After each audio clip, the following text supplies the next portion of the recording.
Olá, Paz do Senhor, estamos iniciando mais um EBD em Síntese podcast, Momento Pedagógico, esse espaço que é direcionado para dicas, recursos pedagógicos para você enriquecer a sua aula da classe de juvenis. Estamos tratando aqui da lição de juvenis, da faixa etária de 15 até 17 anos, que é uma sala bem especial. Chegamos até a lição de número 10, mas antes de adentrar a lição de número 10, gostaria de cumprimentar aqui meu amigo, meu irmão, Lucas, que está aqui mais uma vez. Parte do seu irmão Lucas.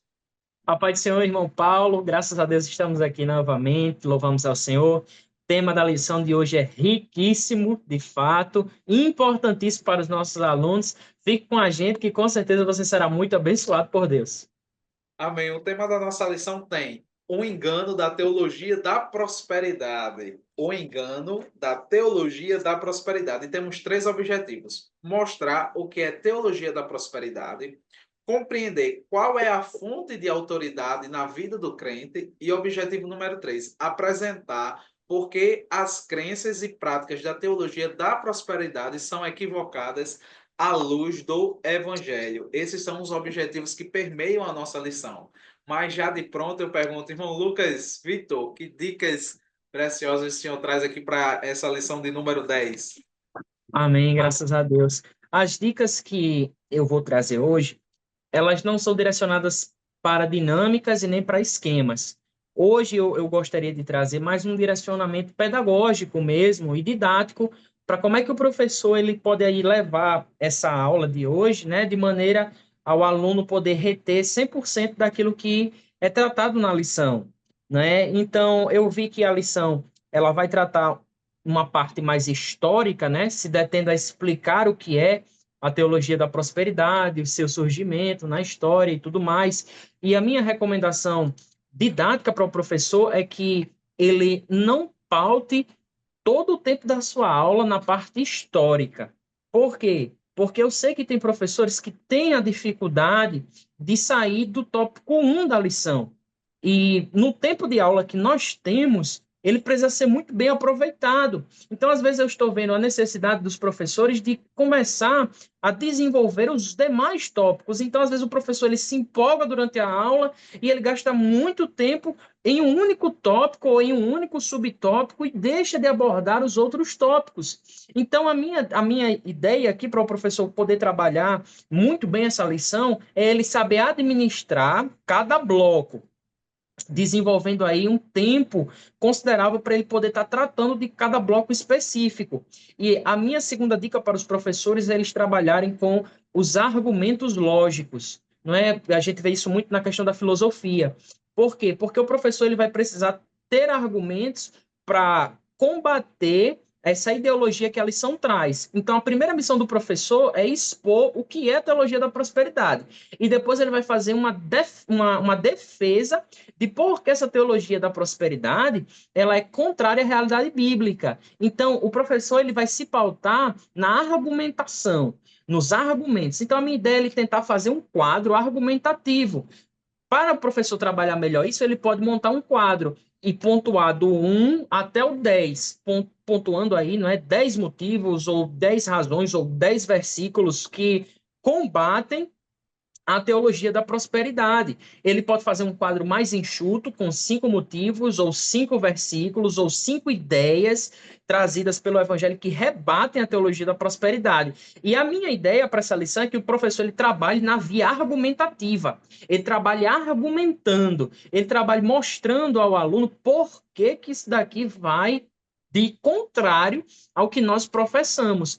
E uma ideia para trabalhar isso é o quadro argumentativo. Escrever num quadro mesmo, ou trazer numa planilha, numa cartolina, esses argumentos, e ele vai trabalhando dentro da veia argumentativa, da veia lógica, mostrando ponto a ponto. Então, as minhas duas dicas voltadas mais para a área didática é administrar os blocos de tempo, não se deter somente na parte histórica e caminhar pela veia aí argumentativa, da argumentação, né, a arguição, tentando mostrar para o aluno sempre dentro da base bíblica por que que a teologia da prosperidade vai de encontro àquilo que nós acreditamos, com versículos, com ideias gerais, né? O professor pode estar trabalhando isso. Às vezes, montar a ideia geral é difícil. Então, vai para o texto, vai para o versículo, que às vezes combate isso, mostrando com exemplos bíblicos de homens e mulheres, na vida desses homens e dessas mulheres, como a vida deles contraria a teologia da prosperidade, e sempre caminhando por esse lado para que o aluno saia de lá com uma mente muito bem capacitada, muito bem formada para não só entender o que é a teologia da prosperidade, mas principalmente combater e não aceitar. Amém. Excelente dica. Essa que você trouxe, Lucas. Eu também trago uma dica que vai nesse sentido, só que eu sugiro aos professores utilizar de duas formas.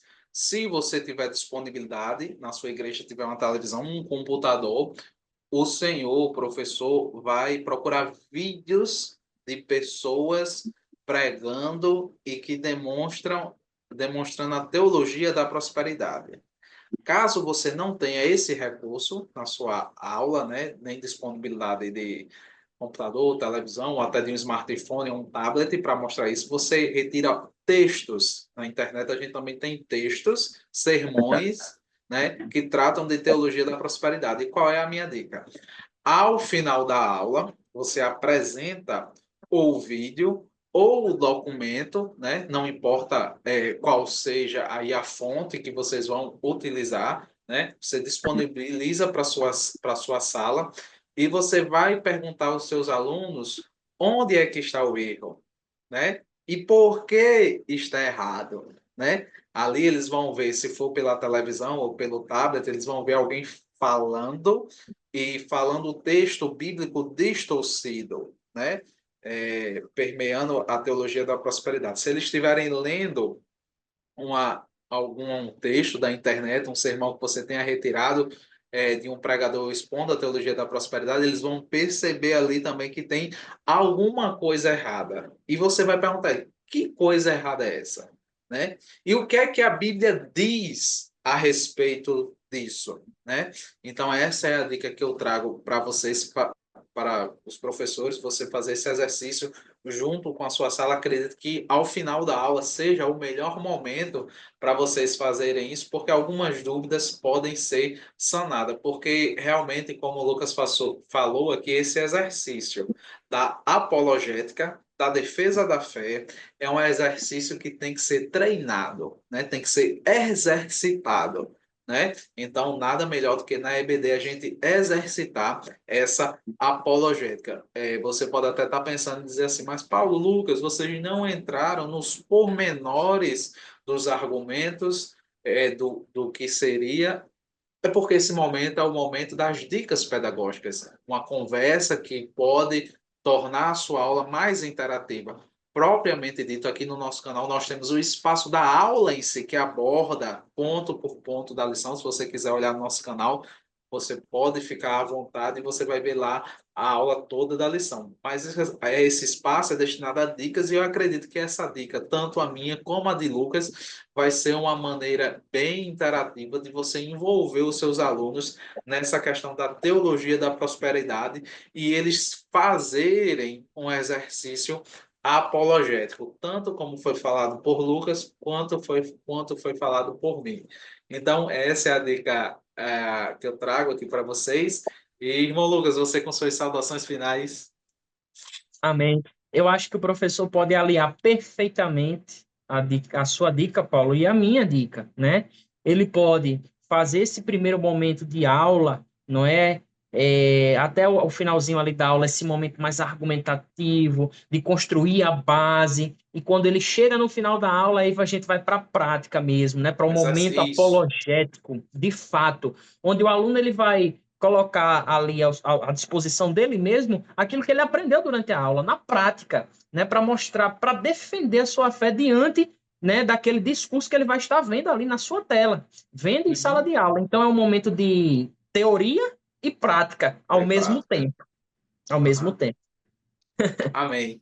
Então, acredito que essas dicas vão ser enriquecedoras, né? Se você não curtiu, curta o nosso canal, se inscreva, comente, compartilhe se tem sido bênção na sua vida e Deus vai te abençoar como tem nos abençoado grandemente. Nós ficamos por aqui. Até a próxima lição. A paz do Senhor.